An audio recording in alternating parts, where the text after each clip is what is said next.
Hey guys, and welcome to the next episode of Symphony of the Night. Video games are fun. They are. So we just got our sword last time. We got through all of the really bad dialogue, which really isn't bad dialogue, it's just really bad voice acting, and we're ready to kill some zombie things. Yay. Yeah, so I'm gonna go this way, because I don't actually remember oh, no, never mind. But do you want that thing?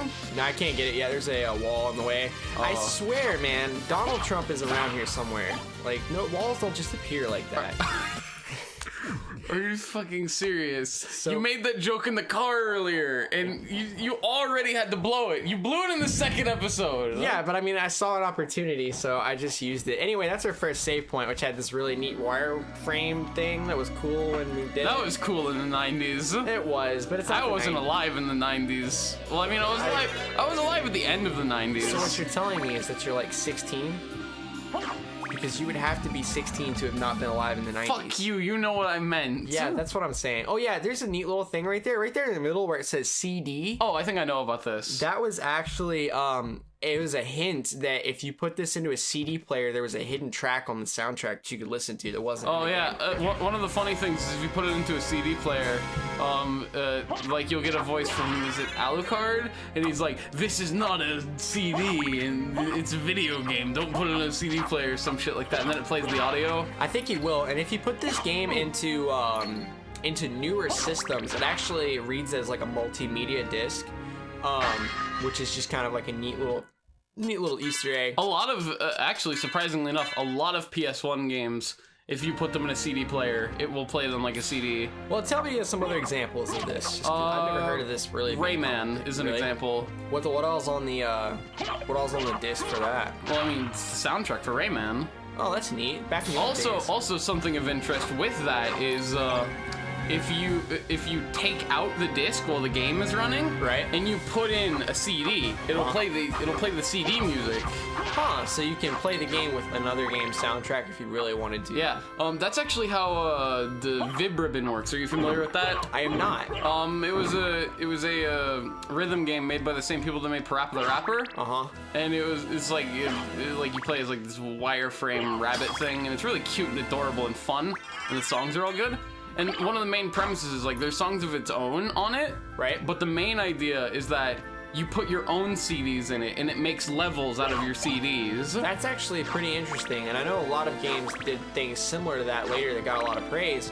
And I think that that's always something kind of funny to go back to. Is a lot of things that people are like really into nowadays are actually really old ideas that just didn't catch on at the time. I like all that kind of stuff. Like, I mean, I think one of the biggest things when it comes to that kind of shit is like, I mean, just look at Sega's pathetically sad history.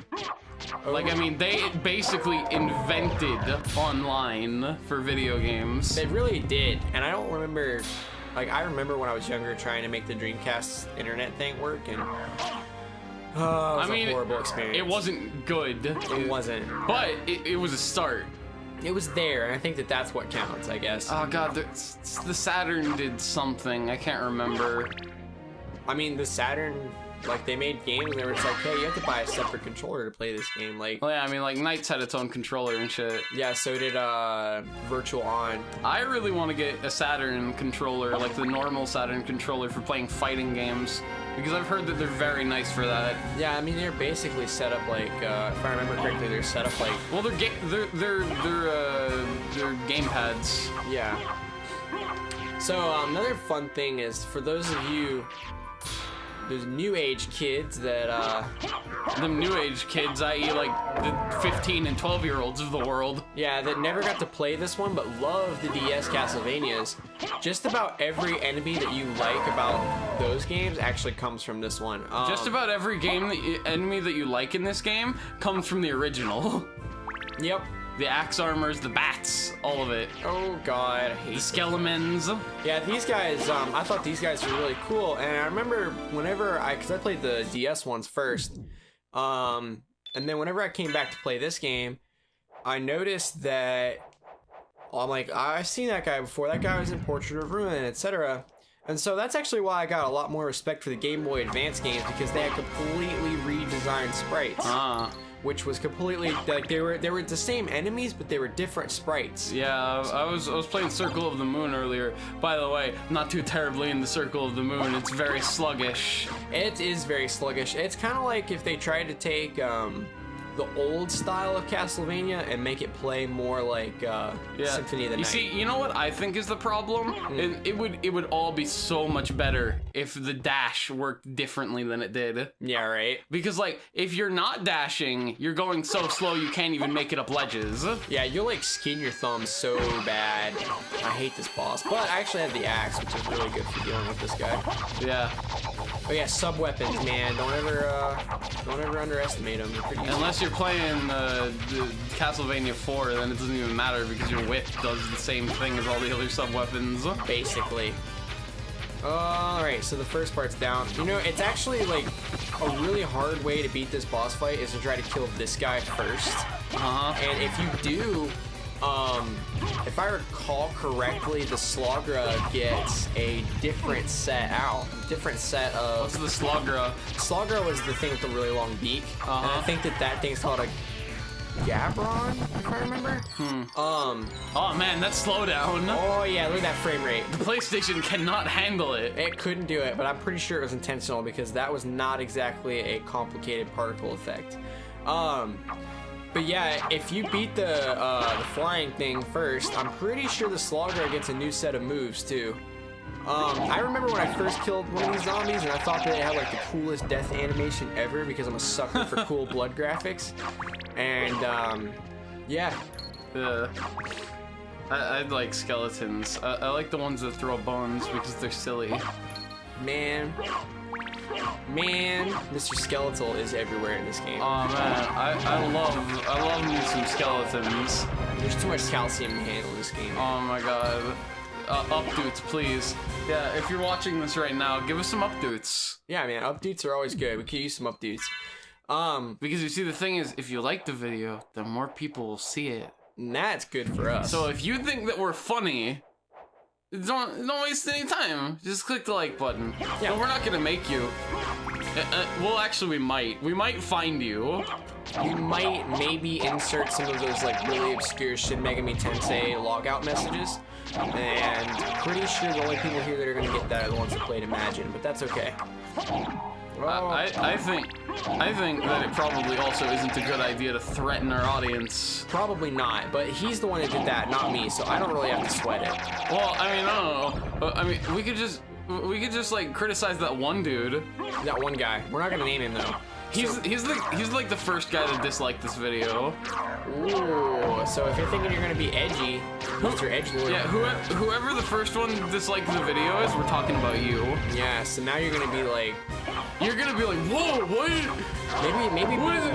Actually, they probably won't even hear this if they dislike the video. 9 times out of 10, when people like are the first one to dislike it, they just did it because they felt like it. Yeah, and they probably won't get this far. But you know, although if they genuinely dislike it, then yeah, they also probably wouldn't get this far. But all you homeboys that stuck it out are gonna get to laugh at that one guy, right? Yeah, we're gonna get to laugh at that one guy. Let's take a guess. What do you think his name is? Richard, because there's another joke in there that everybody knows. Huh. I'm gonna be more realistic. I'm gonna guess that it's a Kevin. Oh man, you know, them Kevins. But you know, in case any of you are actually thinking we're insulting, you don't know what our names are, so we might be insulting ourselves. I mean, it's on the YouTube channel. I didn't know that. You probably should have told me that before we started the video. I did tell you this forever ago. How many things about this channel did you tell me that I just didn't listen to? I guess a lot, because I told you the name of it before, but you screwed that up in the test video. And also, you spelled it wrong. We're not gonna talk about that, okay? Why are there so many save points? I feel like I'm just casually hitting like just way too many of them. It's because they don't want you to die. Maybe I'm just not really paying attention to the game, and that's how. I mean, Castlevania Symphony of the Night is not what I would call a hard game. It really isn't. There were other ones that were a lot harder, but you know. I mean, I think Circle of the Moon is harder than this one. Yeah, that's what I was gonna say. For all the rap you give it, it's really hard. I mean, for a Castlevania game. I mean, no, I like Circle of the Moon. I feel like it was missing something. I'm not really sure what exactly. I think it was the movement. Yeah, I think the movement was kind of bad. I mean, everything else is fine. The graphics are fine. The sound's fine. I think the movement is the problem. Yeah, and I guess it was another one of those games that I had to give it a lot of credit for doing better sprite work too. Even though a lot of the sprites. Oh boy, look at that guy's legs. I know. I love him. That's actually. Should have stand up again. Oh, I couldn't tell from this distance. It's okay. I should probably be wearing my glasses. Where the hell did I put those? That would probably help. Whoa, it's like the world is different now. I can actually see the sprites on the screen. I love how floppy their legs are. But yeah, we don't need to cut it at exactly 10. Oh, okay. I was unsure of. Yeah. I don't know. Get like to a place where you can stop. Okay. That's all right. Pretty soon. And okay, that's probably good. Okay. Yeah. All right. Well, that's it. See ya. We're gonna play more video games next time. Yeah, we're gonna kill more things.